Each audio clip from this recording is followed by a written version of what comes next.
14 വർഷത്തിലേറെയായി ഇടക്കയിൽ വിസ്മയം തീർത്ത് തൻ്റേതായ ശൈലിയിലൂടെ കേരളം അറിയപ്പെട്ട ഗായികയാണ് ഐരണീശം വൈദേഹി സുരേഷ്.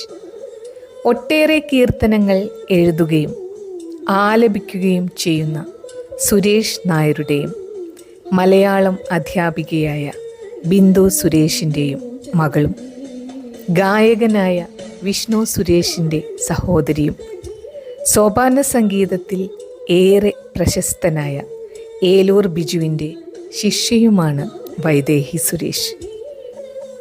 പരിശ്രമങ്ങളിലൂടെ വിജയം കണ്ടെത്തുന്ന അമൃത ടിവിയുടെ റെഡ് കാർപ്പറ്റ് എന്ന പരിപാടിയിൽ പങ്കെടുത്തിട്ടുണ്ട്. അപ്പോൾ സോപാന സംഗീത പ്രിയർക്കായി ഒരു സന്തോഷ വാർത്ത.